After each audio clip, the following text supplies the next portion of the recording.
Hello, everybody. Welcome to the Positive Pessimist Podcast. I'm your host, Tim Gaither. It's Wrestling Wednesday. If you guys enjoy this channel, make sure you subscribe to it. My guest today is Eldon Edwards. Eldon Edwards was a national champion wrestler. He was an awesome coach. He coached for Derby for a long time, coached a good buddy of mine, and had a lot of great athletes. Cool dude, and I'm looking forward to talking to him, so let's bring him in. How you doing? I'm good. It's good to see you. You too. You too. I was a little challenged. My wife had to set it up for me. Yeah, that's all right. If it wasn't for my wife, this podcast would not even be a thing. Yeah, I'm not very good at it. I'm not even sorry. You know. Are you still in? You're in Wichita, right? Derby area. Yeah, we moved a year and a half ago from Derby to northeast Wichita because we're 5 minutes away from all of our grandkids. So we wouldn't have left Derby otherwise. Yeah, it just makes sense, you know. Yeah. I just said that you in your intro that you retired in '99. Was that right? I retired from wrestling in 2000. Okay. Close enough. But I retired for real in 2014.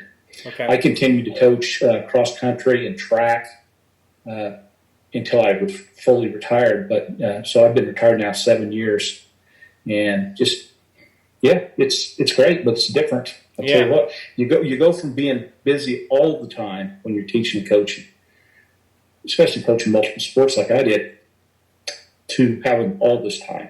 Yeah. It's a big adjustment, I'll tell you. I bet. Why did you quit wrestling in 2000 but you kept coaching cross country? Well, that's a good question, but I was one of those, and I'm not one to judge anybody for anything. You know, everybody's got their own motivations to do things, but in my case, I told myself when I graduated from college and I started teaching and coaching, went to Derby to coach wrestling. But I told myself, you know, when the time comes, I'm going to be honest with myself, because everybody who's ever wrestled or coached it knows that wrestling is a young man's game. And that's why athletes in wrestling peak at a young age. You know, you can play golf longer into your life at a high level. Wrestling's its own thing. Yeah. And so I decided when I couldn't get on the mat every day with my guys and practice and be really effective, that it was time to go, turn it over to someone younger. And that hit me at 40. Okay. But up until that time, for 20 years I was on the mat every day. That's how I coached. I didn't want to be one that blowing a whistle from the sidelines. So that was just my personal choice. I'm not saying it's right for everybody, but I think for me it was the right choice. But I wanted to contribute to the school, so I kept coaching the other sports that I felt I could coach, you know, and be effective. And then I was just a big wrestling fan after that. Okay. You know. Yeah, you were a great wrestler in your own right. You were a national champion for Coach Thompson, and I've known Jeremy Malloy now for over 20 years, and I think he's told me that every single time we've talked. He's like, my coach is the only one that won nationals for Coach Thompson. I'm like, I know, dude. I know you don't have to keep reminding me. That's funny. So tell me about your own career. Are you always been in Kansas? Did you grow up there and everything? Yeah. Okay. Yeah, I did. I was a Wichita kid. It's kind of coming back to my roots now. Grew up in Wichita, and I went to Hadley Junior High School, and that's actually where I was first introduced to wrestling, because they had an intramurals program. Okay. But you know, we did that, and that was fun. That was great, and it was a good introduction for me to wrestling. But I didn't truly start wrestling until my sophomore year in high school at Wichita North. And at that time, in the mid-'70s, that wasn't unusual, because kids wrestling was kind of just getting started in Kansas about that time, you know. So I don't consider myself to have wrestled until I was a sophomore in high school. And I was JV my sophomore year, and then I made the varsity my junior year. I got better. I had a lot of good teammates and great coaches. I owe a lot to Coach McCune and Coach Elgin, who were my two high school coaches, all my high school teammates. And, you know, I decided before I started talking to you, I made a few notes, but I decided that as many people as I've come across in my wrestling life and my coaching life, there's no way I'm going to be able to remember all of them, mention all of them. So I apologize ahead of time for anybody that I don't mention. It's not that you weren't important to me, it's just that there's too many. But I do want to mention a couple of my high school teammates. There's a couple guys that were 2 years older than me, Tim Blackwell and Willie Johnson. Okay. And they were upper weights. And Tim Blackwell is actually a Grand State champion, and Willie Johnson was a Grand State runner-up. And I watched those two guys go at it for that entire year. They were both seniors.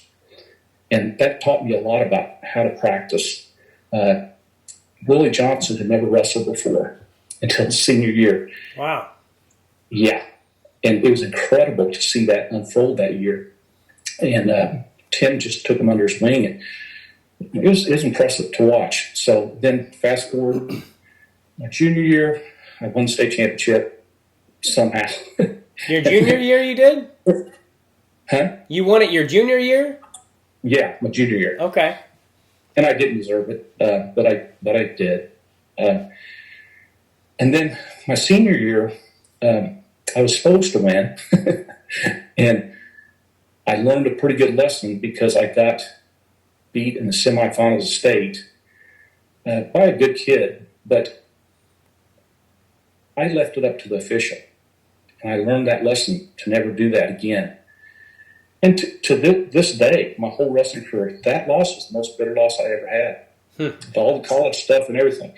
So I was third that year.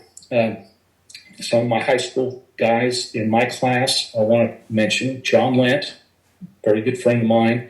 We worked out every day. He was a state champion our senior year. Okay. And guess where that state meet was held? I don't know. Shawnee Mission West. Oh, really? Yeah. So John Lent, Bob Wheeler, Rob Rumsey, who's now Judge Rumsey, Larry Matthews, Dave March. Those guys were my senior teammates. And then that was my high school career in a nutshell. And I kind of thought I was pretty good, but later on in my career, I realized that I really wasn't that good at the time. Mm-hmm. And so I was lucky enough to Coach T. Thought I was good enough to go there, and it happened. So I set up a visit, and my future father-in-law, Jim Adams, drove me to Parsons. And we spent the day visiting with Coach T, and he showed us the little tiny campus. And he took us to lunch. And, you know Coach T, obviously, but I knew right then that was where I was going to end up going. And the funny story is my father-in-law would talk about that visit for years later. Oh, yeah? Yeah. So that's what Coach T can do to people, you know? Yeah. So, anyway, I showed up there and kind of thought I was good enough, and I quickly got taught that I wasn't near good enough. And the guys most responsible for teaching me I wasn't good enough was Kendall Hirschberger and Brett Means. Okay, I know because that name. They would school me every day for, really that whole season. And I was the backup at 126. Brett was the starter at 118, and he had placed fourth at Nationals the year before that. He's a very, very fine wrestler. Kendall's a very fine wrestler. He was a 134. But I couldn't beat Brad Means at the start of the year, Brett's brother. Okay. And we'd go back and forth, and I finally did beat him after Christmas, and I wrestled varsity the rest of the year. We got fourth at regionals. You had to take top three, so I didn't qualify for nationals. Okay. So then my wife Janice, for 42 years, my lovely wife Janice, we got married that summer. And she went to Parsons with me for my sophomore year. And that, in hindsight, was probably one of the best things that ever happened, because we got us a little apartment, and I wasn't living with the guys like I did my freshman year. We lived in the pit my freshman year. It was one of Coach T's houses, you know. Okay. And we were pretty good, but a bunch of guys in the house, a bunch of college kids. I had a better environment my sophomore year. I got you. As far as wrestling, So yeah, thanks to Janice for that, and ended up having a really good season that year.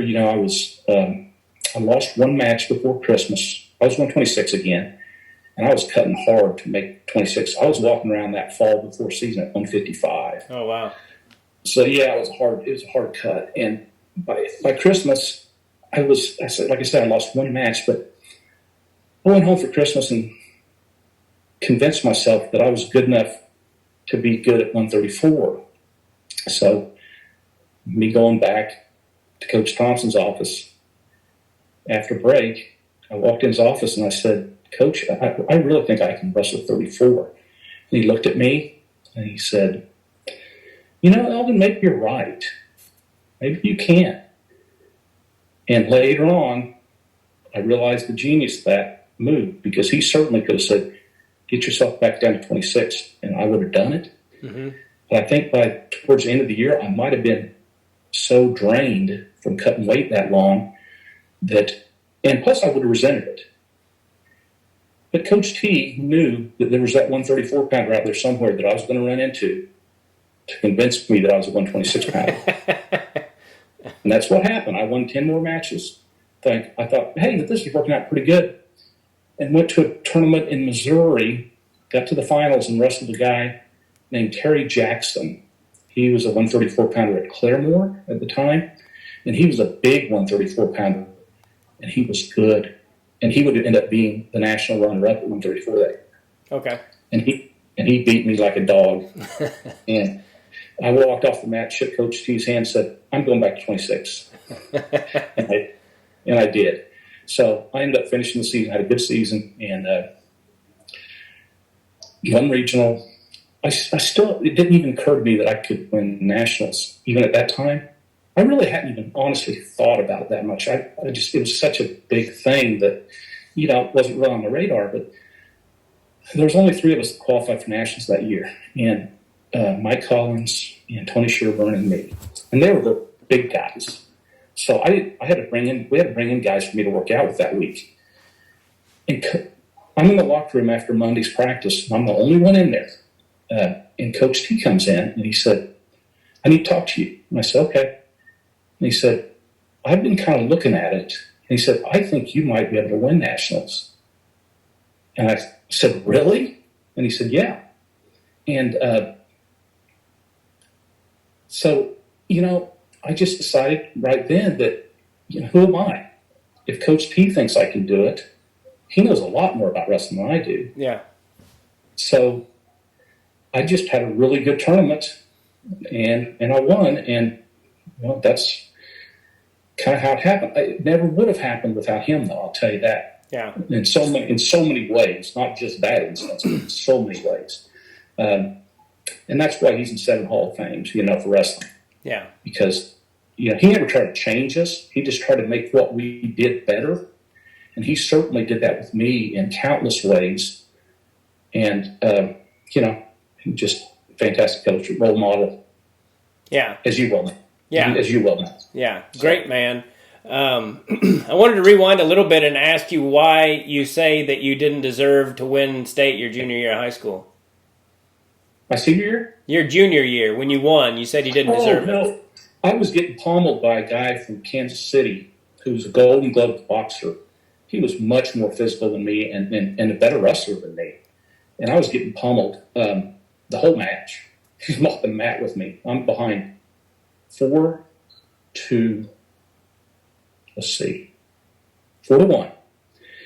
And there's 15, 20 seconds left in the match, and I, in desperation, reached back, grabbed the headlock, hipped in, and he panicked. Reversal, 3-point near fall, 6-4, and that's how I won. So, I know he knew that I didn't deserve to win, but that's wrestling. Sometimes you really don't deserve to win, and you win, and sometimes you deserve to win and you don't. Yeah. Yeah. That was the story on that. Yeah. What do you remember most about your national title as far as like the I think I just broke my desk. What do you remember most about your national title? Like, was it the finals or was it match leading up to it, or? It was a lot of things. I was trying to wrestle with a lot of confidence, but they're all good. When you get there, they're all good. Yeah. And so I won my first match, and then second round I drew the previous year's national runner-up at the same weight, 126, and I knew that was going to be a tough one, and it was. And we had a really good match. I beat him, I think 5-2, if I remember right. And so that gave me a lot of confidence. Then my next match, I wrestled this big muscled-up guy from New Jersey or New York or someplace, and he was one of the few guys I'd wrestled all year that was as physical as I was, because, like I say, I was a real big 26-pounder. And I jumped out to a big lead, and then I got caught. And I got caught again, and ended up being a 12-8 match that I almost gave away from my own mistakes. But I won. Then I pinned the guy in the semis, and then I drew this guy in the finals. He was from New Jersey, and I remember, and I don't know if he sent them to talk to me, or I'm not saying he did. I just know there was a couple guys came up to me that Saturday and said, "Hey, you're wrestling so-and-so in the finals." I said, "Yeah." And they said, "You realize, don't you, that he hasn't lost a match all year, and his closest match was a 6-point match this entire season." And I thought, either they're BSing me or this guy's pretty dang good. Yeah. Well, he was pretty good. And he was littler, but he was skilled, very slick. And I remember telling Coach T and Coach Maiden before I walked on the mat, I said, I'm just feeling it. I just don't see, I hope I'm right, but I don't see myself getting beat tonight. And I just went out there and wrestled really a great match. And,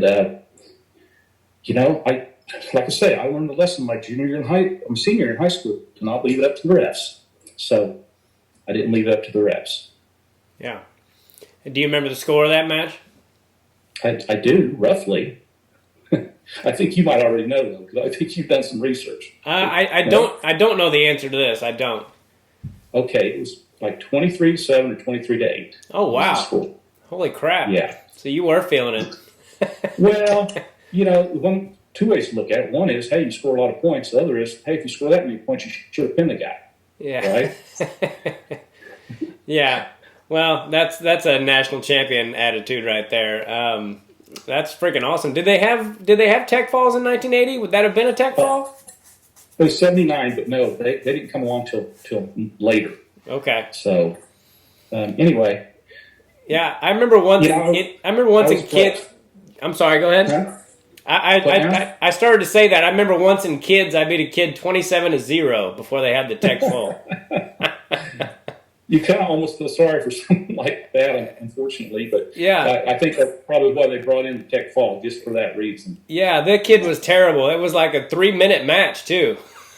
That's a lot of points in 3 minutes. Yeah, I mean, he was just turning over right and left. I think that's the only time I didn't pin that kid.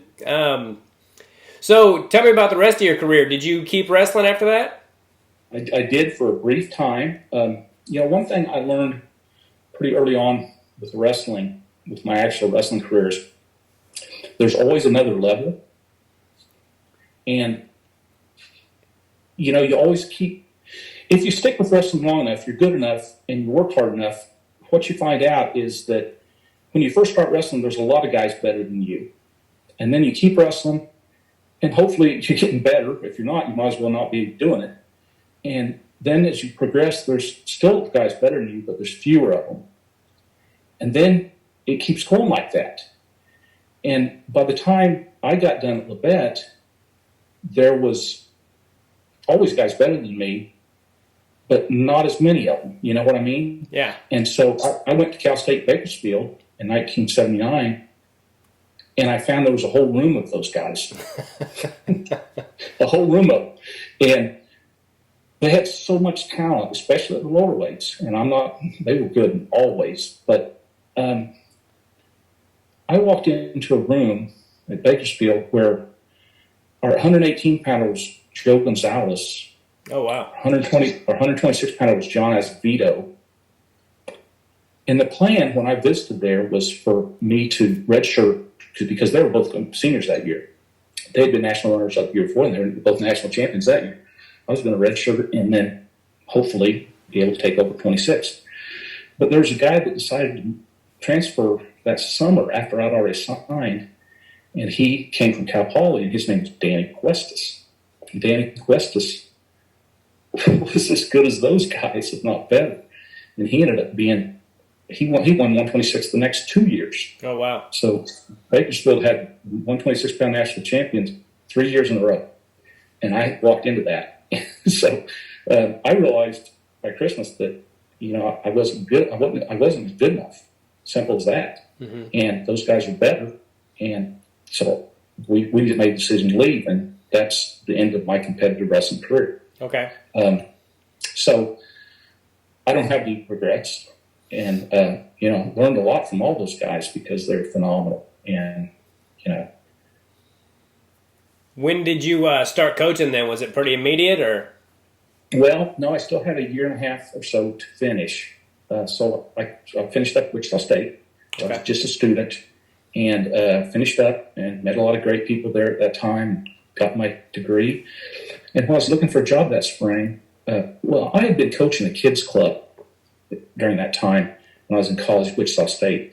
So I was kind of familiar with the kids scene at that time, and I kind of knew what the good clubs were and who was going to end up going where. And some of these young Derby kids kind of caught my eye. And little did I know how good they would be. Yeah. But so I interviewed at Derby and got the job. And, one of the things about personally my wrestling career I look at was it gave me the opportunity to go coach for a career and impact so many young people. And so I look at it as nothing but a positive. So I walked into Derby High School, and I was the assistant coach for my first 5 years. And our head coach was a gentleman named DeWitt Phillips. And when I graduated in college, I thought I was going to be a great coach. Just like I thought I was a good wrestler in high school, and I found out later I wasn't. Maybe till later. So I kind of thought I was ready to be a head coach right off the bat. And that's the best thing that ever happened to me those 5 years when I was assistant. Mm-hmm. Because Coach Phillips taught me so much about how to coach wrestling, how to treat kids, and how to break down technique, and how to make it understandable to kids. And we knew what we had. Our first 2 years we were okay, but we had a great group of freshmen coming in, my very first year. And so we had 2 years. We had a lot of success, but they weren't quite ready yet, but we knew it was coming. And then those guys, junior and senior year, won back-to-back state championships, 85, 86. And we had guys named Doug Morrow, Craig Lindsay, Preston Underwood, Frank Veach, Jeff Locke. Once again, I can go on and on, but we had great teams. Matter of fact, those two teams, I think, were among the best in the history of that school in any sport. Yeah. So, that was quite rewarding to have that happen with those kind of kids, and they made it easy to coach because the whole team they were great kids and outstanding wrestlers.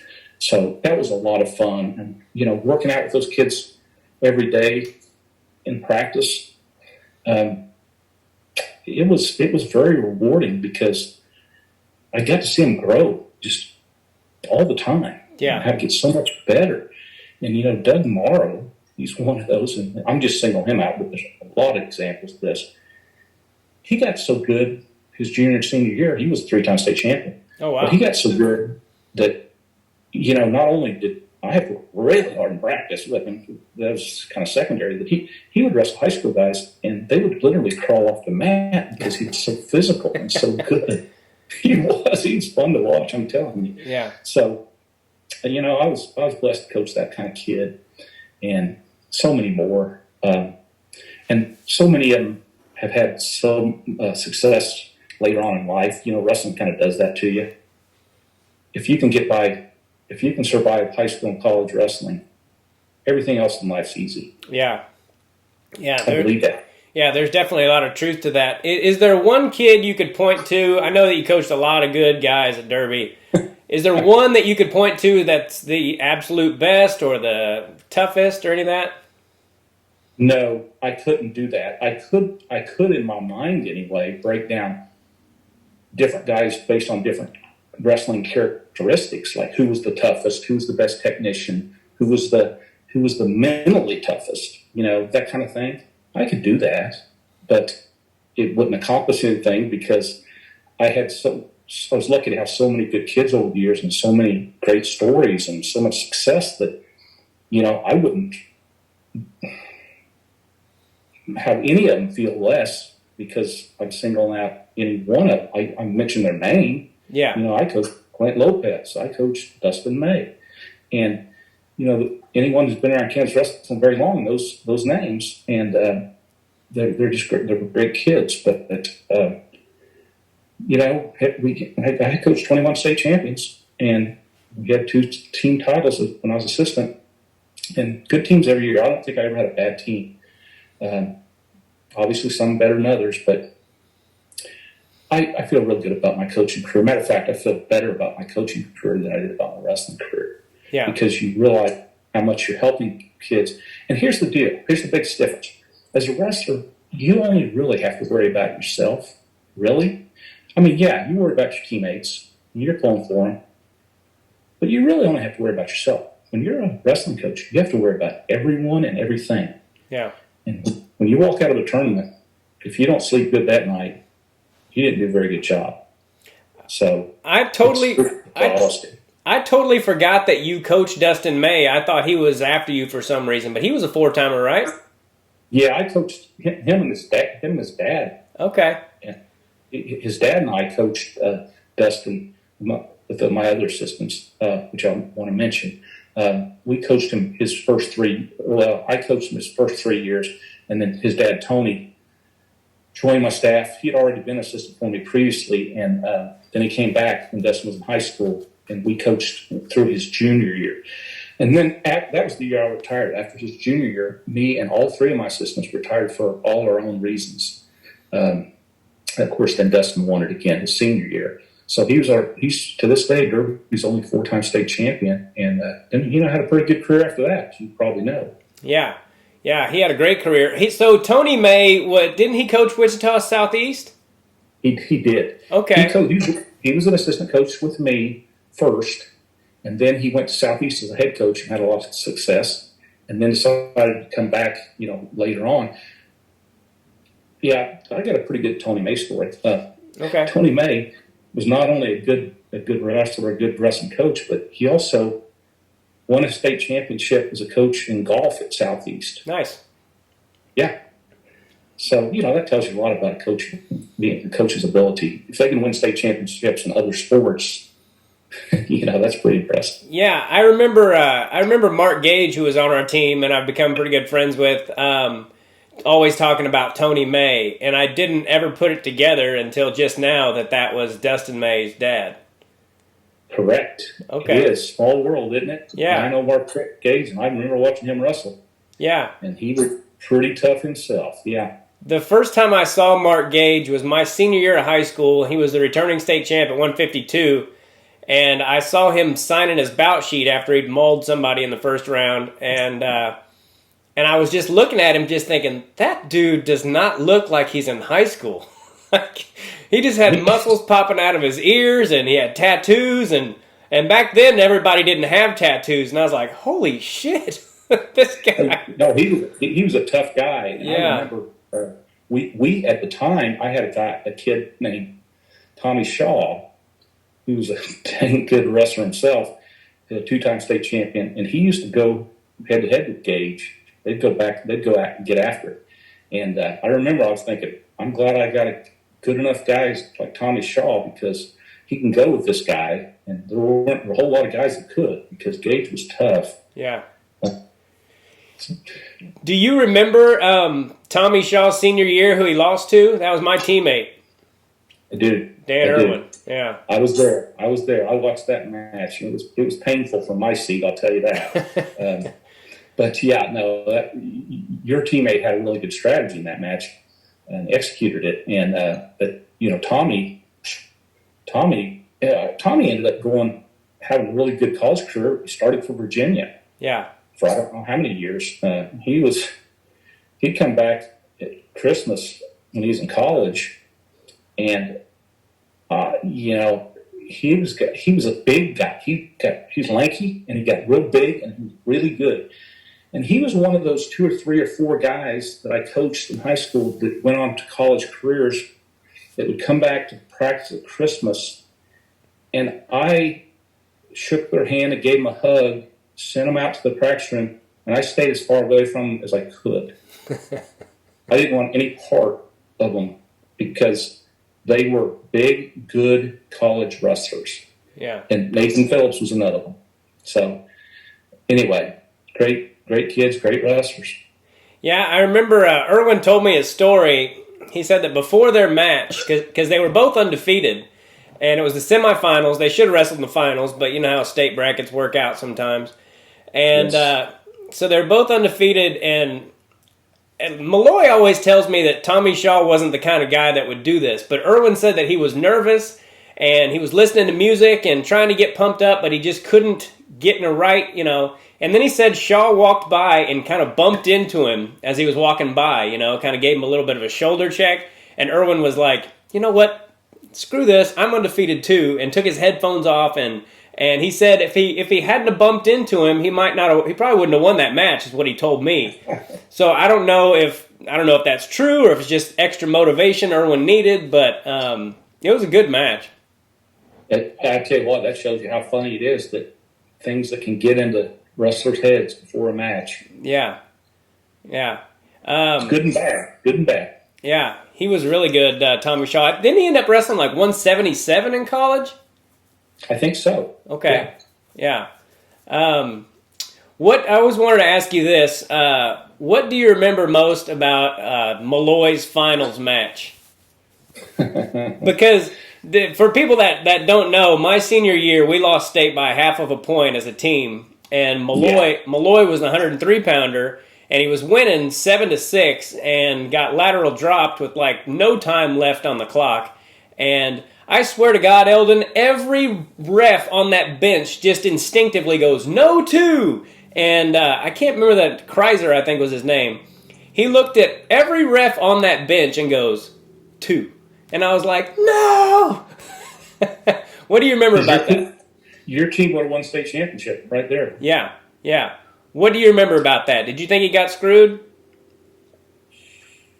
I'll tell you, Tim, that's one of those things, one of those matches that's kind of hard for me to even talk about today. Oh, really? Honestly. Yeah, no, it really is, because a lot of people know a lot of things about people, but I know a lot of things about Jeremy over the years. And, he was a fiery competitor. He went on to wrestle in college. He was a very good technician. He left it all on the mat. But I don't know if you know this, but his junior year at the state tournament, he landed on his arm or something, on his elbow, and ruptured his spleen. And his dad had to get him to the emergency room, and his dad told me later he almost lost him, he thought. So,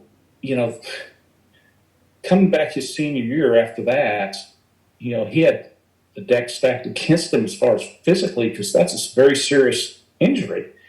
And so, he had a good season, and he made the finals, and we ran into Paul Myers in the finals, who he went back and forth with over his career, but he had beaten more than he had lost.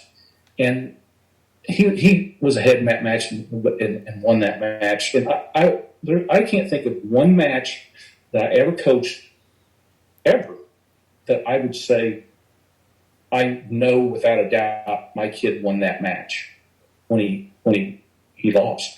But I know Jeremy won that match. Yeah. And I was watching, I saw the whole thing. There was a lot of mistakes made on the officials' parts. And one of them was, where was the assistant referee? His job, the end of period situations is to have his eyes on the clock in the action. So he needs to get himself on the right side, and his job is to watch when that zero hits. Because I was there, I watched when the zero hits. When the zeros hit, Jeremy, his feet was just leaving the mat on the toss. Yeah. It was at least a second beyond over when they hit the mat. And, you know, I argued it was heartbreaking, really, as a coach. And I think Jeremy probably did a lot better job handling it than I did, because I knew what had happened. I know how much it means. And I was just beside myself. I tried as a high school coach not to get too emotional. I thought it was kind of counterproductive. I also thought it was counterproductive to get on officials. But, you know, there's just some things that it's just like, I don't know. Let's talk about officials. Yeah, well, I remember that. I remember that particular ref, and I'm going to have Jeff Watkins on here because and ask his side of it, because he told me, he came to one of my shows, and he watches these podcasts, so he'll see this, but he came to one of my shows in Wichita and told me some things about that tournament, and told me that he was friends with that referee and blah, blah, blah, and I was like, I don't know why you're telling me this, Jeff, because I like you. I don't want to know this stuff. Well, I got a message for Jeff. Jeff's a good friend of mine. He's a North High guy. Yeah. Okay. He's in Wichita North. We never crossed paths because he was 3 years older than me, so he graduated the year before I got there. But I knew him as a coach. We used to go to freestyle tournaments together while we were coaching and compete ourselves, you know, early in our careers. So I know Jeff real well. And here's my message to Jeff. Jeff, you and I both know who won that match. That's my message. Well, I tell you what, I got chills when you were telling me the story about his spleen and everything, because I love Malloy, and I know it still bothers him to this day, and you know, rightfully so. I understand it, and it's, you know, I hurt for him, and he became you know, he's to this day one of my best friends, and I just love him to pieces. And the first time I met Malloy, he says that I looked at him. He was in the dorms, and I walked in, and he was sitting next to Mark Gage, and I was like, "Hey, you're Jeremy Malloy. You cost us a state title." I bet he had a few things to say about that too. Yeah, I mean, I think he laughed about it, but we became good friends after that. I think the only guy I ever wrestled from Derby was my senior year. In the first round, I wrestled Dwayne Geargitz, and he's a freshman. And yeah, do you remember Dwayne? Oh yeah, yeah. Now that you say the name, yes. You know, but like I said, I coached so many hundreds and thousands of kids in different sports over the years that, you know, hey, some of them stand out a little better in your memory, maybe. Yeah. Because of something like you just mentioned with Malloy, you know, I mean, that kind of thing. But, you know, every one of them is special. Yeah. I'll tell you that. Can you point to one team that was your best team? Oh yeah. I mean, it's in hindsight, you know, hindsight's 2020, but 85, 86, those are our best teams that I ever coached.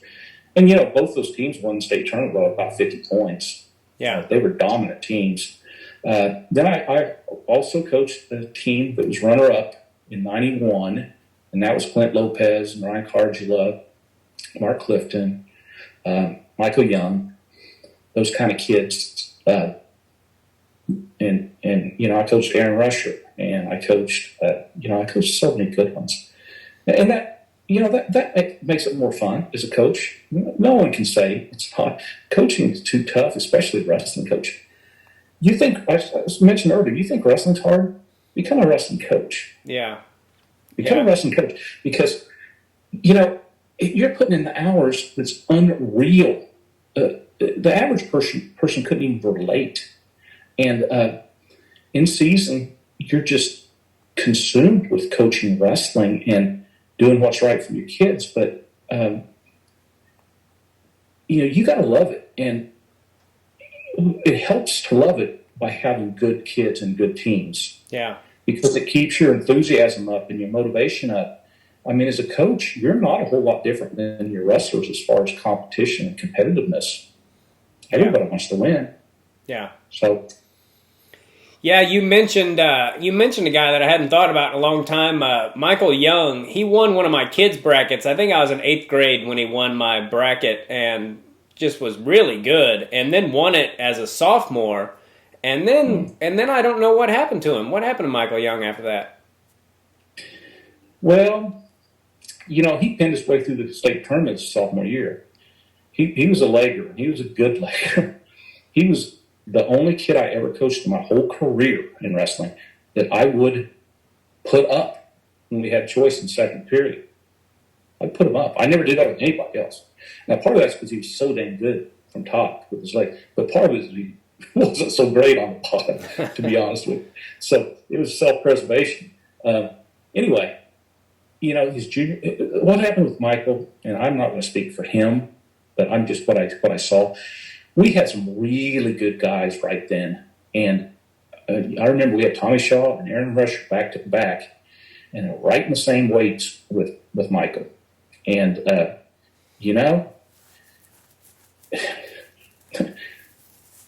that's wrestling sometimes.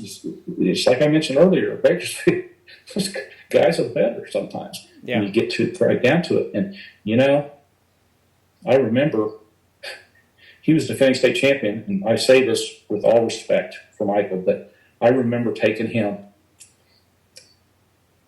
We had to enter him in a JV meet his junior year as defending state champion.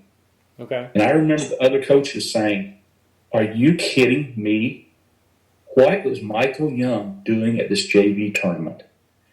And we were honest. We said, "Hey, we got Rusher, we got Shaw right there, and we want the kid to be able to get some wrestling in." So, can you imagine that? You're a JV kid, you go to a JV tournament, you got the defending state champion in your weight. Who pinned his way through the tournament? Yeah. Raised a few eyebrows, but Yeah. Well, how did it play out then? Did he not? Did he quit? Eventually, yes. Okay. Yes, he did, and he had his own reasons, I'm sure. But he was a really good wrestler, and I would like to see him a couple more years, see what he could have done, because like I said, he was tremendous. And I wish I would have had another weight class right in there. I'll tell you that. Yeah, what did he win state at? 140. Does 145 sound right? I thought it was 140, but I could be wrong. No, I could be wrong too. I know that when he was in my kids bracket, I think he was 125, and he was really tall, and that was a tough bracket. I mean, he got first, and Brad Cisneros got second, and Sean Fox got third. I mean, it was a stacked weight. I got sixth that year, and felt pretty good about it. I mean, it was that deep of a bracket, Yeah, when you walk off and get sixth and you feel good about it, it's a pretty good weight. Yeah, I mean, I definitely should have got fifth at least, but the kid that got fourth, I beat the crap out of in the first round of the tournament, and then he just got on fire on the backside. Lonnie Finney, do you remember that name? I do. I think he was a Clearwater kid. Yeah. Yes, there's a bunch of Finneys, weren't there? Yeah, I beat him like 11-3, and then he just went on a tear, and I lost to Billy Gaskell, and it's a shame that I don't remember what I had for dinner last night, but I remember all this crap from. I can relate. Yeah. I can relate. Wait till you get older. You won't remember just the most basic things, but you won't ever forget some of those things back then. Yeah. Yeah. So what do you think it was about Derby that made you guys so consistently good? Because there's still, every year, if Derby's not in the top, they're always in the top 5 at least, and usually more like the top 3. Well, I'll start with high school, even though I shouldn't. But when I retired, not the next year, but the following year, I was lucky enough to be asked to be involved in who we hired for a new head coach. So we did the interview process and the whole process, and we interviewed 6 guys, and they were all great. I thought any of them would have been great. But one of them was Billy Ross. Billy Ross, a Lark City guy. Mm-hmm. And I knew him from high school because I was coaching already when he was in high school. Tougher than heck. But I really didn't know him after that. So we interviewed Billy Ross, and there was 3 of us interviewing him. And his interview got over with, and one of the assistant principals said, "Coach Ross, you got anything else you'd like to say?" And he stood up and he said, "Yes, there is." He pulled out, picked up his briefcase, and he pulled out 3 pieces of paper, and he handed them to us. He said, "I think it's easy to put people on your resume that's going to say good things about you." He said, this is a list of my opposing coaches in my league. Feel free to call any of them, and I'll stand by what they say. So I did. I called every one of them. And then I called Wayne Jackson. And they all told me the same thing. And I just told myself, I know who we want. So anyway, luckily I got to say on that whole deal. And he's been there 21 years now. That's why they're so good in high school, right there.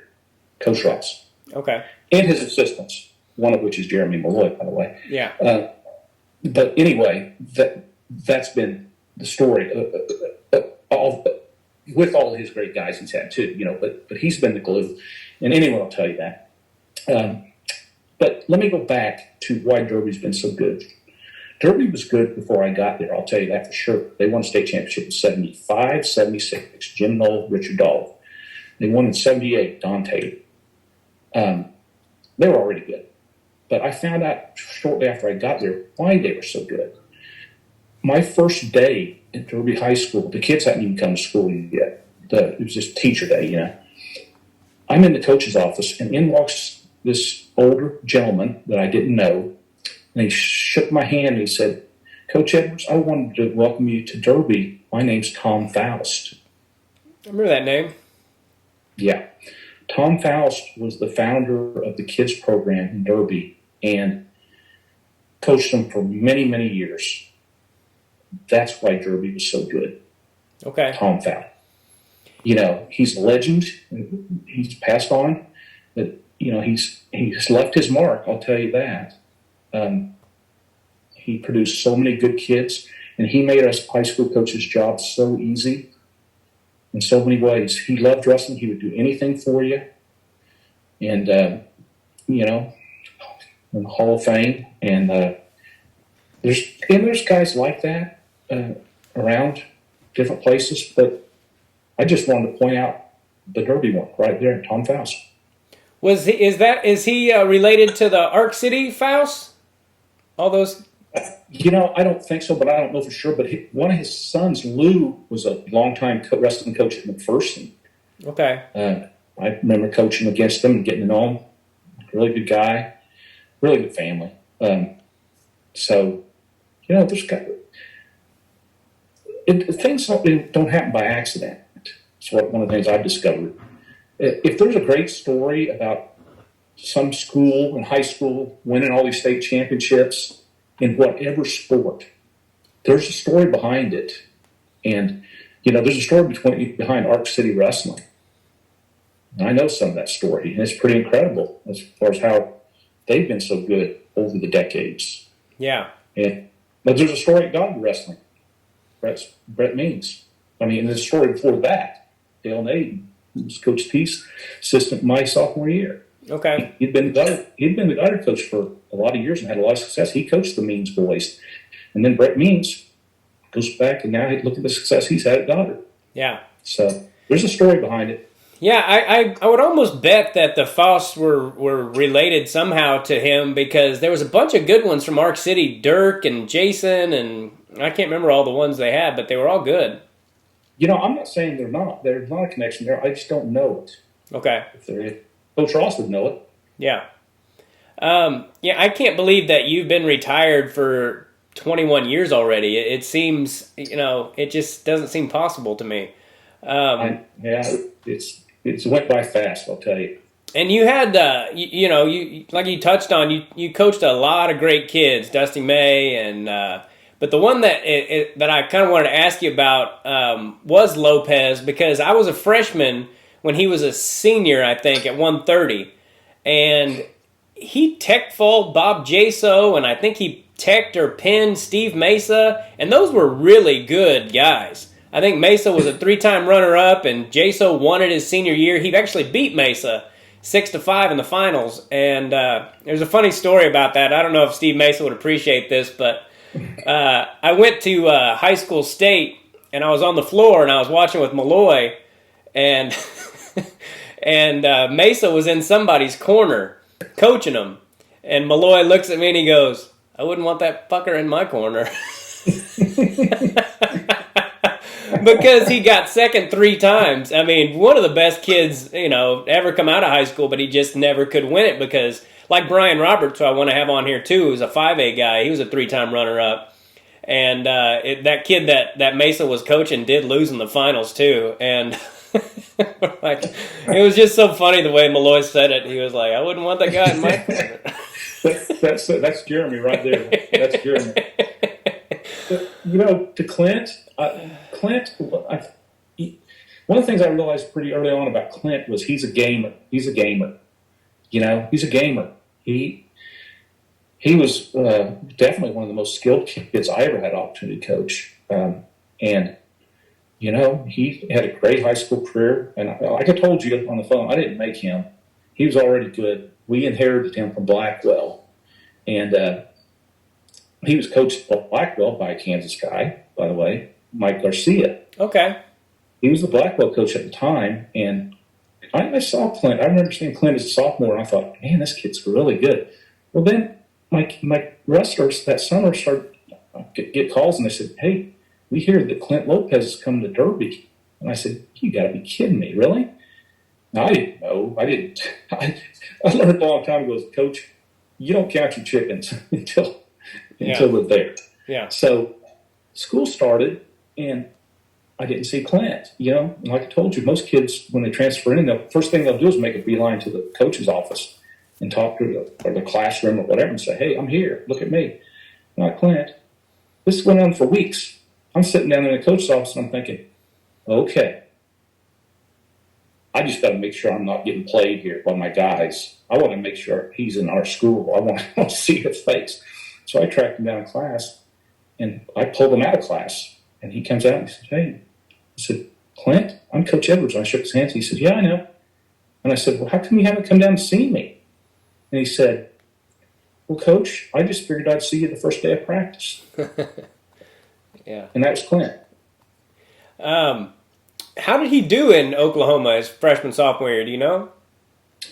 I think he was I think he bought it. I'm pretty sure he placed his sophomore year. But yeah, I couldn't say for sure. But I think he did place maybe. But as soon as he stepped on the mat in our practice room, I thought, I'm not going to have to teach this kid very much because he was good. And like I said, he was a gamer. And there was very few Kansas kids that could beat him. Very few. Of course, won a couple titles. Went on to wrestle at Garden City Community College. Mm-hmm. And, and he was a fine wrestler. And here's the deal. I'm glad we're talking about this because it makes me, I got to mention, I'm not saying this is unique to Derby, but what's very rewarding to me as the old guy, an old wrestling coach, is how many of my ex-wrestlers that I see that have stayed in Derby and are raising their own kids in Derby and coach the kids club, coach assistant coach in high school, and the guys we're talking about, Jeremy Malloy, Clint Lopez, Aaron Rusher, and the list goes on and on and on. Craig Lindsay with his, Craig Lindsay, Caden Casey, Yeah. Yeah, I mean, giving back. I love the giving back part. And so many of these guys have given back so much. And to me, that says a lot. Okay. I never got to meet Lopez, but didn't he have some great matches with Justin Ware? He did. And like I said, there were very few Kansas kids that could beat Clint, but Ware was one of them. But he beat about everybody. So, yeah, that wasn't unique. Clint hardly, I don't know how many matches he lost in 2 years, but not very many. Yeah. I'll tell you that. And maybe a couple of them probably were aware. So, styles, you never know. Someone's got somebody's number. So much of styles, I'll tell you a quick story how I found that out. I found out my senior year in high school about styles because me and my high school buddies used to go around to freestyle tournaments all spring and wrestle. And one of the biggest ones was Ponca City. They had a big freestyle tournament. So we went, this is my senior year. I was wrestling 132, and I looked at my bracket, and there's 132 guys in my bracket. Wow. I thought, oh my God, I'm in trouble. And so that Saturday, we're wrestling. I wrestled 11 matches on Saturday, and I won 11 matches to make the round robin. Holy shit. Three guys. So all my friends were out. Sunday's the round robin day. They stayed around for me, which I appreciated. And I drew this skinny kid from Tulsa, and I'm thinking, and he's a freshman. And I'm thinking, I don't know how good this kid is, but I'm not going to lose to a freshman. That's all I know. So I walked off the mat 6 minutes later, and I kind of looked at my buddies. I don't really know what just happened there, but I got beat 18-3. Wow. And the kid, that skinny kid's name was Kenny Mundy. Oh, wow. And wrestling him was like trying to hold water in your hands. He wasn't physical yet. He got physical later, but he was so good. So good. So then, the next match in the round robin, he wrestles this stocky kid from Tulsa. His name is Billy Forrester. And Billy Forrester mopped the mat, Kenny Mundy. Huh. Beating him 10-0, if I remember right, and he pinned him. And I'm looking around thinking, how good's this guy? I just got killed by Kenny Mundy. This guy beat him. Yeah. So I wrestled Forrester and it was 8-6. And so that's styles, you know. Styles make everything real in wrestling. Yeah, it's a big factor. Yeah. You know. Yeah, I love speaking of Justin Ware, I love asking questions about people that knew him, because when I was a kid, I've always been very intrigued by him, because when I was a kid, we had a lot of good kids in Kansas, and Justin Ware could beat the crap out of every one of them. I mean, if you got within 5 points of Justin Ware, it was like a story at the tournament. Did you hear so-and-so only got beat 5-0 by Justin Ware? What was it about that guy, in your opinion, that made him so freaking good? You know, he was a stud. I remember, and I remember a few kids kind of like that over the years. He was a kind of a lanky kid. He was just tough. I mean, just tough. And I think you could put a lot of those Arc City kids over the years in that category. They were just tough. That's how a kid, they had that one kid that one year that had a losing record and made state finals and won. You know, that stuff, it's just toughness sometimes when it comes right down to it. I think that was Ware had a lot of things going for him as far as technique and conditioning and a lot of things. And he was one of the best wrestlers in Kansas history, really, I think, as far as high school wrestlers. But he was just tough. And, you know, I didn't coach him, but I was sitting there watching those matches. And you can tell a lot by watching matches if you've been around a while. And he was just tough. So I remember a kid named Todd Layton that I kind of thought was the same category. He was a 4-time state champion. And Arc City's had some of the best kids ever. And I know I didn't coach there, but we had to wrestle them every year, multiple times. And I remember a kid named Eddie Boyer. I've heard stories about that guy. I've heard that he was maybe the best of all of them.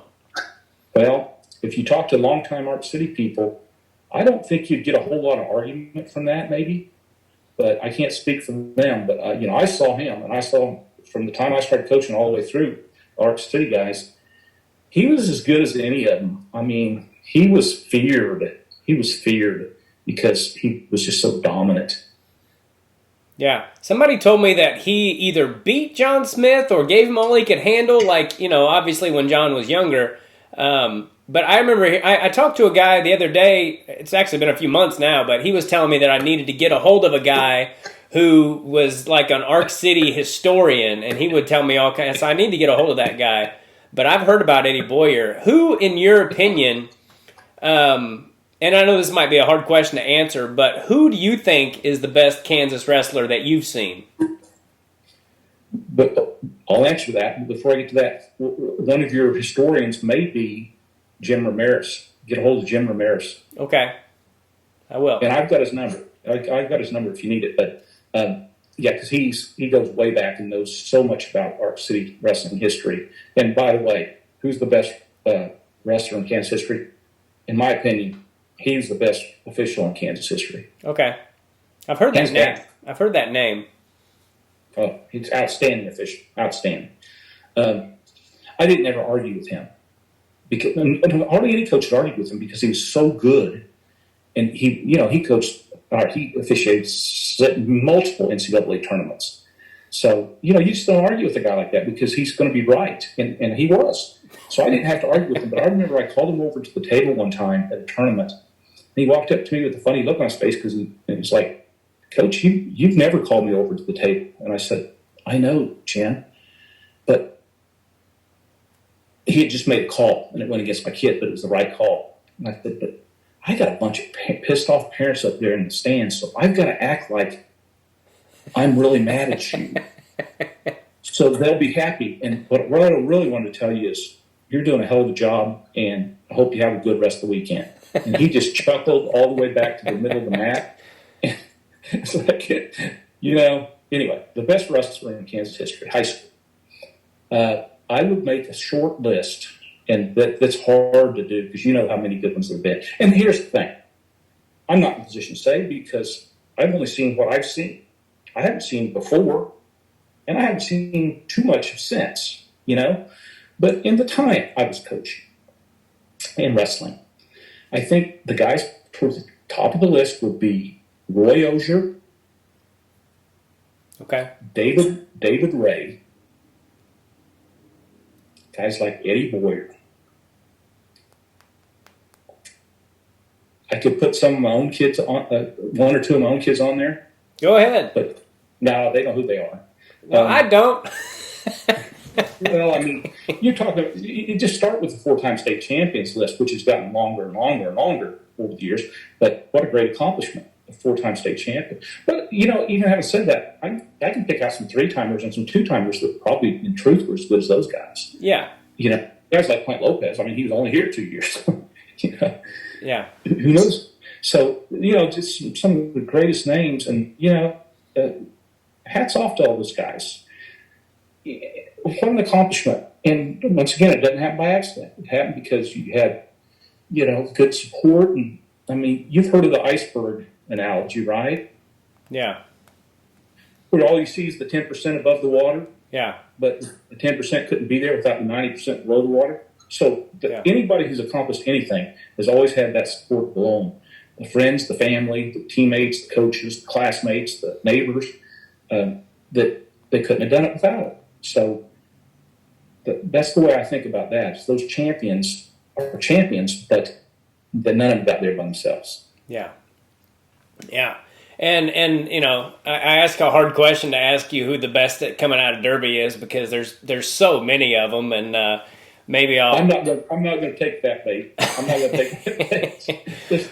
There's been too many, and they mean too much to me. And hey, they know who they are. They don't need me to say. They know who they are. They worked out with me every day, a lot of them. So they know all about that, and I'm proud of every one of them. So, did you wrestle with Clint Lopez? What made him so good? Oh God, was he tough on top, man? He was tough, and he was so good on his feet too. Tim, one of the things I noticed in my career and then in my coaching career is that the higher level you get, the less weaknesses a guy has. Everybody wants to work on what they're good at. That's human nature. High school kids are no exception, believe me. But if you, as a coach, want to make them the best, you make them work on their weaknesses.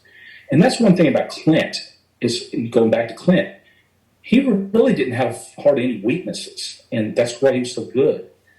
I think there's three things that I would tell young high school wrestling coaches if you want to make your guys the best they can be.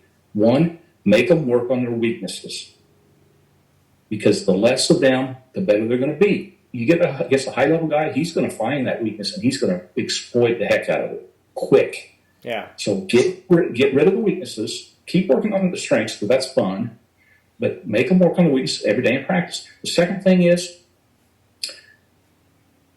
this is the hardest thing. You try to get your kids to the point where they are good enough with their technique that they can execute in the present, but allow themselves to think in the future. In other words, they're thinking 2 moves ahead, but they're executing in the present because they've drilled so much they know it's autopilot. Yeah. And the third thing is convince them that they need to build their toolbox. You know, when I graduated high school, I thought I had a good toolbox. I realized real quick I needed a bigger toolbox. And that's where Coach Thompson and my teammates came in. They helped me build my toolbox. Because without that toolbox, things like, I'll just give you a couple examples, take down defense, you know, how to get to your feet from bottom.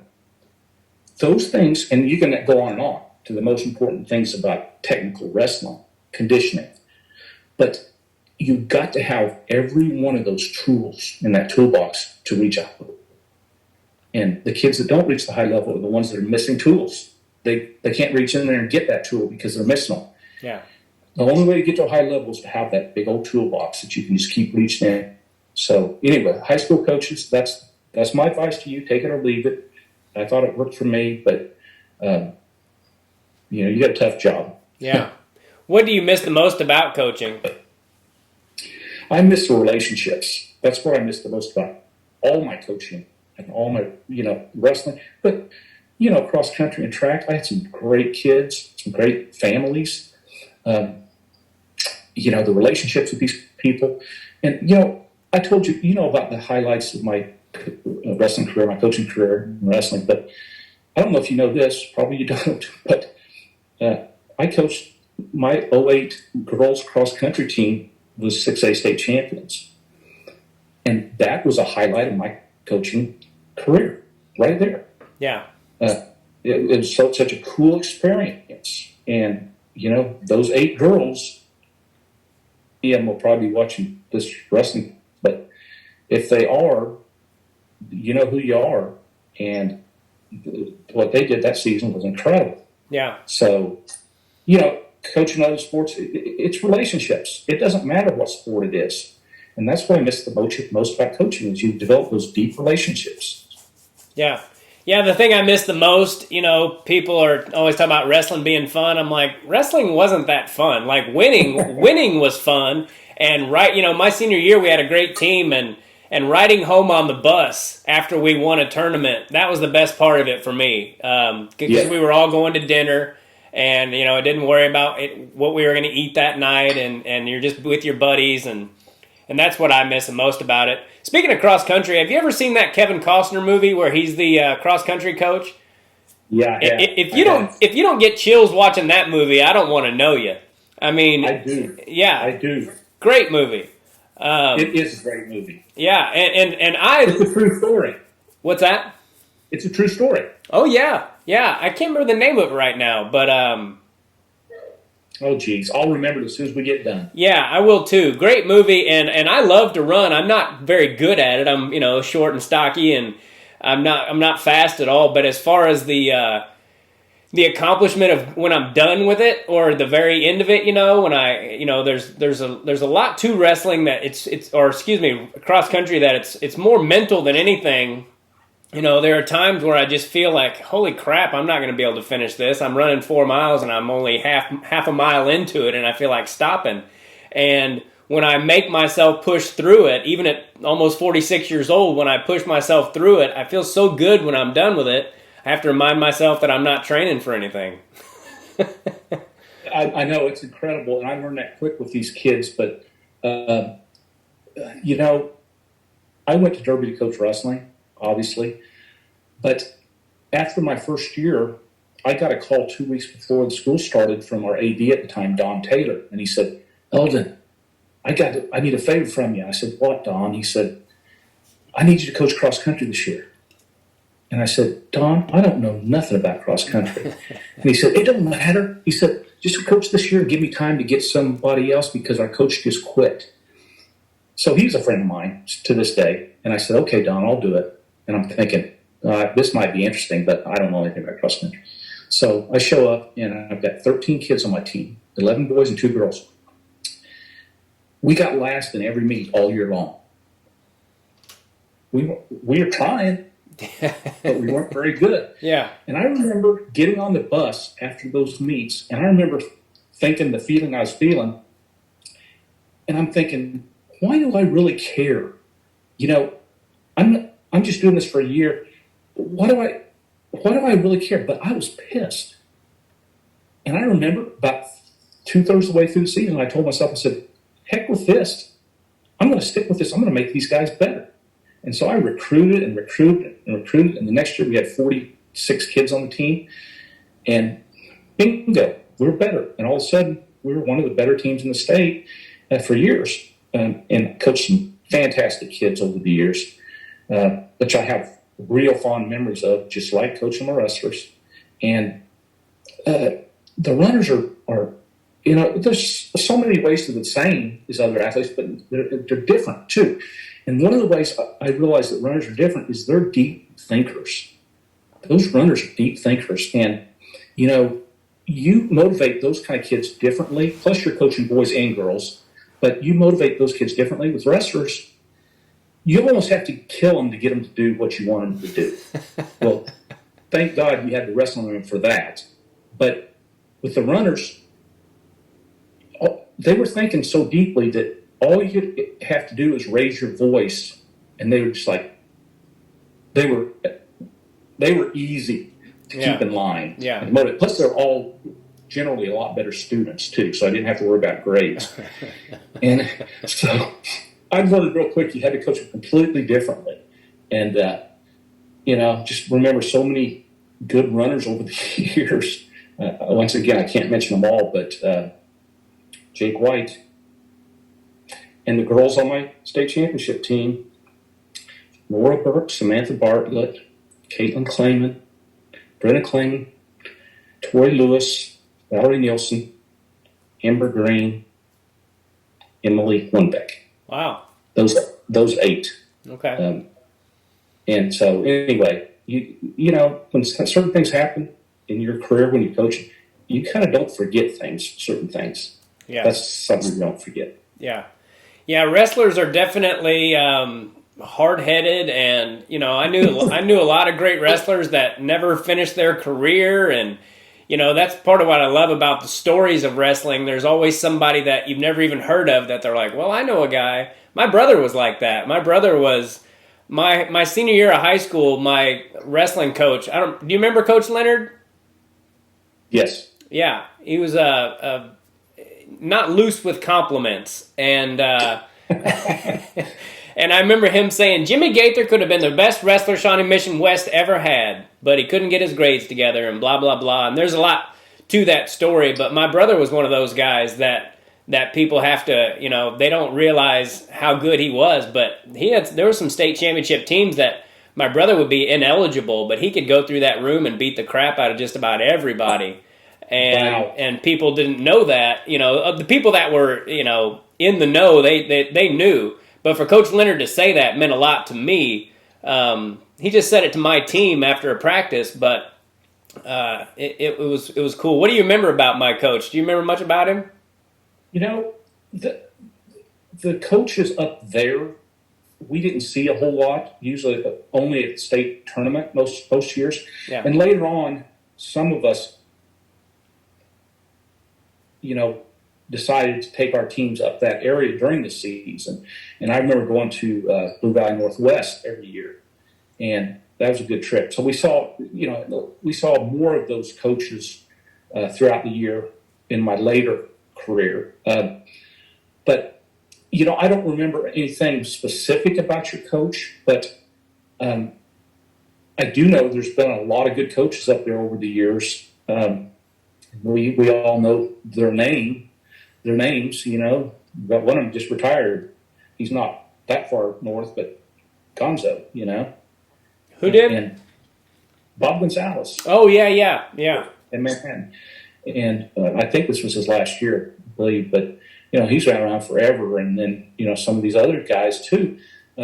Serbasic was at Blue Valley Northwest for a long time, and so you get to know some of these guys. One of the things I'd say about wrestling coaches is I think, by and large, there's a ton of mutual respect between wrestling coaches because we all know what everybody's going through and how hard everybody's working. Yeah. We all know everybody wants to win. We all understand that, but we all hope that coaches everywhere are putting their kids first and doing it for the right reasons. And I think the vast majority of coaches do.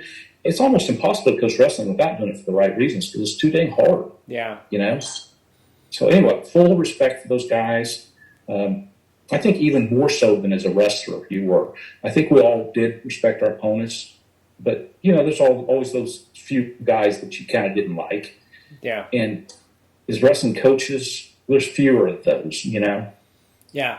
One thing I'll say about my high school coach is I don't know the extent of his wrestling knowledge, but he was such a hard ass, and we were all we had tough teams. We had tough teams with kids that didn't have a lot of experience, but I think they just were so scared of disappointing him. My senior year, I broke my foot, and I only missed 2 matches, and I'm not going to say what he said. Well, I guess I can say it. I broke my foot, and it would hurt so bad I couldn't breathe, kind of a thing. Couldn't catch my breath. And he goes, and the next day we had to wrestle Olathe South, which was the only team that year that had a chance to beat us. And he goes, "You wrestling tomorrow? Fuck that shit." Wrestling coaches don't pull too many punches generally, and if people sometimes knew some of the things that go on a wrestling team and a wrestling room, a wrestling tournament trip, with some of these, that would shock some people, right? What you just said there, but yeah. I'm not one of them. Yeah. I'm not one of them. Yeah. That shocked me. So he was a pretty tough guy. Yeah. And his sons were both state champs, and his son Travis was a 2-timer and only lost, I think, 7 times, and only lost twice his last 3 years of high school. And I want to get him on here because there's a lot about my own coach that I didn't know, and I would love to speak to. He's been passed away for quite a while now, so I would love to speak to one of his sons. I'll let you. Totally different perspective, yeah. Yeah, it's a shame Travis didn't wrestle in college because he had some great matches with Scott Murray, and like I said, only lost twice in his last 3 years of high school. He was really talented. And hey Tim, I just thought of something.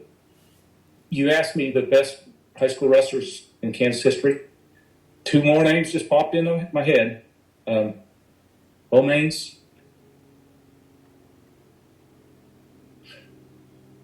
Zach Roberson.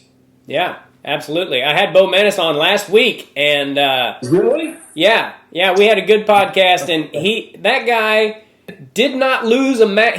Nobody in Kansas ever beat him. He from the age of 6 all the way through high school, 15 or 16 years, completely undefeated in Kansas, and I think he lost a couple times at Tulsa Nationals. So he literally went 16 years and lost like 3 times and had a good college career, Big 12 champion and all that. But that's still one of the most amazing things, and he didn't give up 1 takedown in high school. One takedown. That's amazing. I knew that. He didn't get taken down at all. That's almost unreal. Yeah. Hey, I do have a good Zach Roberson story. Okay. Believe it or not.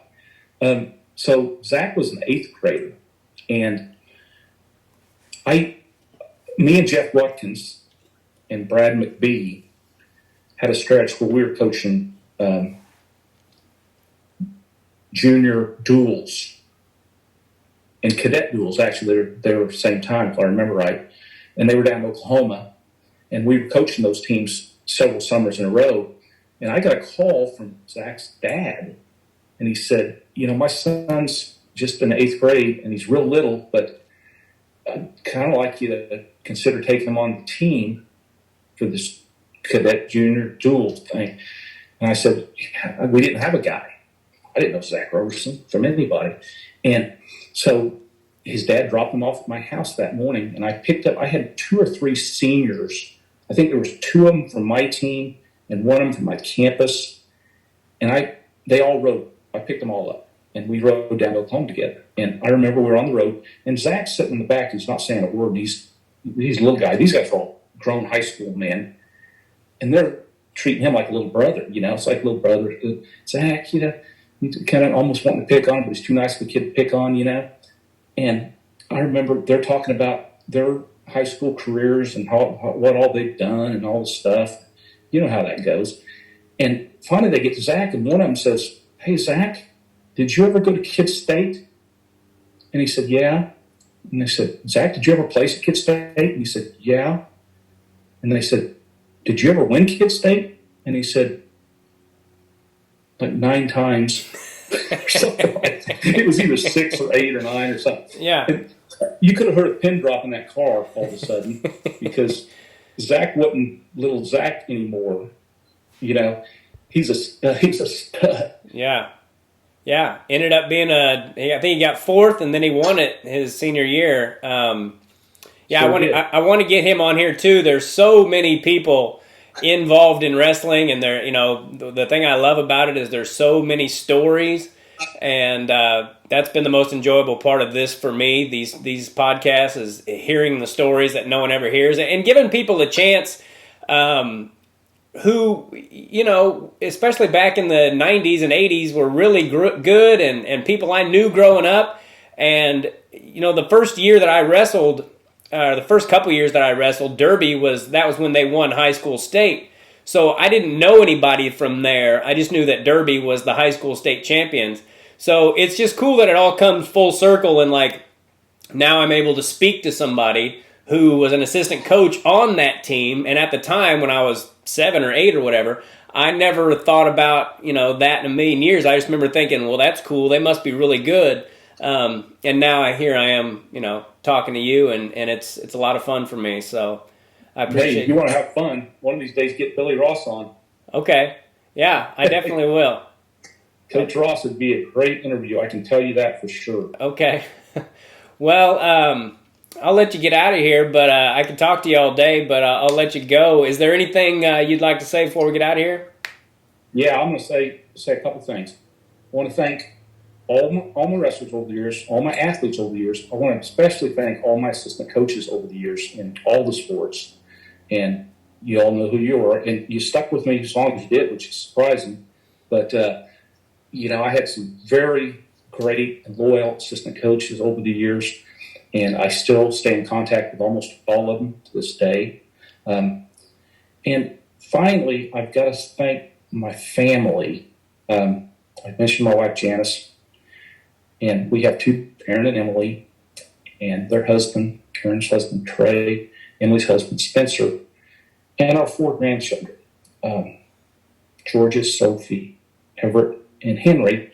And today's Henry's first birthday. Oh, so nice. Happy birthday, Henry. Awesome. Cool, man. That's great. I've enjoyed the hell out of talking to you. We've already been talking for an hour and a half. I might as well ask you. Yesterday we spoke a little bit about Aaron Rusher's final against Myron Elligood, and I remember hearing that Elligood had handled Rusher pretty good at regionals, and then something turned around in that week, and then it wasn't even that close of a finals match, was it? Didn't Aaron kind of handle him in the finals? Aaron did, and Aaron wrestled great. And, Elgood had just beaten Aaron in the finals of regionals at Derby the week before. And, pretty handily. And so Aaron obviously figured out something. And he wrestled like a house on fire that week of that state tournament. And, he did what he did, and he was very deserving. And it's like I said, he's one of those that's giving back in Derby now. He's got his oldest son, Creighton's graduating this year. He's a senior, and he just signed with Friends to go wrestle there. He's also got a younger son that's got 2 more years left, if I remember right. So, yeah, Aaron's a great story. He's one of many, but he's a great story of a really good derby wrestler that I was lucky enough to coach. So yeah, I never wrestled Aaron, but I remember seeing him even going back to kids, and I remember just thinking that dude looks stronger than hell. So he was. Yeah. I mean, he just about didn't have a neck, just a freaking moose. I was pretty stocky, and I don't think he was much taller than me, and he was, outweighed me by at least 20 or 30 pounds. Mm-hmm. So, yeah, that's what I remember about Aaron Rusher. And you had a lot of great teams, and Malloy is one of my best buddies, and Mark Gage, who I know wasn't on your team, but I love those guys to pieces. They're people I could call right now for any reason, and they would help me out if I needed it. And so... Yeah, and there's always guys like that, and that's the great thing about wrestling is, like I said, the relationships, and you see, so many years later, that you start a conversation with those guys that were your teammates in high school or college, and it's like it's yesterday. Yeah. And, I've got one particular one I want to point out. And like I said, I can't say them all, and there's so many that I've had such great relationships with. But one of my old college teammates is Henry Petty. And Henry Petty and I were the same year at Labette. And Henry's a great, great guy, doing some great things with his life. And we have reconnected the last year and a half or two, and we stay in touch. And we actually put together a reunion of the old guys at Labette, January of 2020. Yeah, January 2020. And there was, 15 or 17 guys showed up, some of my old teammates, and some even before us, and whatever. We called it the original Cardinals reunion. And the school was so helpful. Coach T was so helpful. And we had a great, great time together just for that brief time that we were there. So I want to shout out to Henry that thinking of you. Cool, man. Well, thank you so much, and I'll let you know when this is up, and you can share it and everything. And it's been a pleasure talking to you, and maybe we'll do it again sometime. Pleasure's mine, Tim. All right, buddy. Well, I hope I get to meet you someday. And you have a great day out there in Wichita. I'll give your wife my best, and we'll talk to you soon. Okay, talk to you soon. All right, Thanks. buddy. God bless you. Bye-bye. You too. All right, everybody. Eldon Edwards. I really enjoyed talking to him. Like I said, he was the assistant coach back in '85, and I think I started wrestling in '83. But I remember that being the Derby state champions of the high school and all that. And so these podcasts are really cool for me to be able to talk to people like that who have seen so much in Kansas wrestling especially. And this isn't just about Kansas wrestling, but I've had a lot of great Kansas guys on recently. And next week I'm going to talk to Bob Workentine, who had some amazing teams from Salina South. He was actually Bo Manis's high school coach. So make sure you tune in for that. And go to makingithappen.com, MACANithappen.com. Help out little Bo Macon and his family. And I believe that's about it. Make sure you subscribe to the channel. God bless all of you, and take care. Bye. Do us both a favor and click on that subscribe button.